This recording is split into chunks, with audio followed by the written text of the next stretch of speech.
โกนเกิดปีลิงถ่อมตั้งในค้าย่าเจ้าขุนปีปรุงเขามาต้อตำจูจตะกอบด้วยย่าแห้งทัดของคุณปีเข้ามาปรุงตำแต่มีลองสุกสักหางเคยนำไว้ฟังลองกาล่มกาผ่ากาตำเพตำตีน้ำและไฟเดินตกยางออกนะจางเตปอเปลี่ยนมาเลยง่ายเหตุการณ์เมียวเหลอหรือจะตั้งคัดจะนำหรือสีอันป่วนมาฟังลองเมียวอ่ำดีก็เป็นขิงจูจะตาลงจะตาฮักจะตาแตกจะตาจัดก็นอกจะตาแตกฮักจะตาล่มจะตาเต้าอ่ำถูกดีกว่าส่งคาบคอนก้นตายครับคือกว่าเจอก้นเจ็บเป็นป้อนลำร้องตื้นว่าติเลยกว่าเนี่ยก็อ่ำถูกดีกินของกินน้ำปังก้นตายคือเขากว่าด้วยดูก้นตายกำซื้อ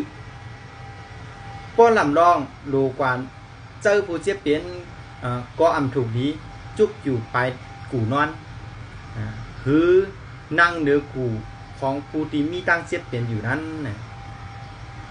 ฟังผู้อ่ำวังดีลักล้อมเฮ็ดให้รับหลังเฮาซื้อนาเฮาเป็นเมียวรับหลังเฮาเป็นเมียวนกสองโหมีเหล่าฟังที่ซุ่มเงินปอกกำใหญ่และเหล่าสารคัด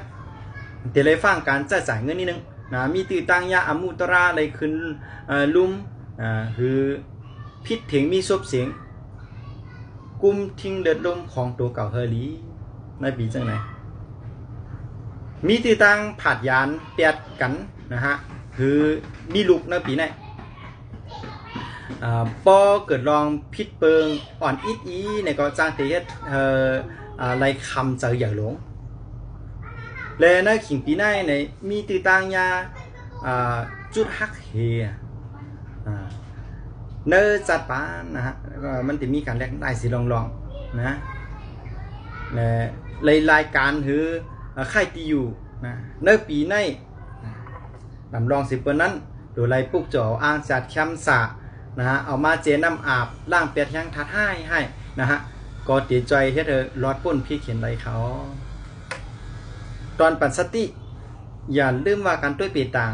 12 ปีตัวสัตว์ในตอนตาก้นตั้งนำค่ะอ่านใจตาก็แล้วก็นึงว่าสั่งข้าวเข้มหมันแมนเอาลีแจงแดงเหมือนตาหันตาตัวห้องขอในกับสืบเข้ามาค่ะได้เปิดจอยแถมอยู่ค่ะซึ่งคือก็ฝากพี่น้องเขาจอยกันเต็กไลเต็กแชร์ปันอาจารย์อีกนึงเดี๋ยวย้อนขอบใจอย่านำค่ะแต่เป็นแห้งจากปันอาจารย์นั้นเฮ็ดสืบกว่าข้าวยาวที่ลำลองสังป้าจะเคยจุดด้วยปีต่างกาลากับสืบพม่าเลยตีหมายฟง065 6699 363ซ้ำแทงกำหนึ่งค่ะ065 6699 363นะครับเงาตรงตอนตาก้นเกิด12 ปีตัวสัตว์นะอาจารย์ได้ลงไว้ปันเต็มทนยาวค่ะลงปันเจียมดตั้ง12 ปีตัวสัตว์ยาวค่ะสังวัตเหลียวไรด้วยเงาตรงหัวในอยู่ในจึงขึ้นสืบเต็กเข้ามาด้วยทางเนื้อเพจในคาเลยตอนตาเงาตรงหัวในย้อนคือยังไว้กันได้ก่อนค่ะทมยากันแทงเหมือนเงาตรงหัวนะสลาตื้นดีสลากาปันเหมืออ้วนถึงจุดจะอ้วนถึงสลาตื้นดีเหมือสูงค่ะ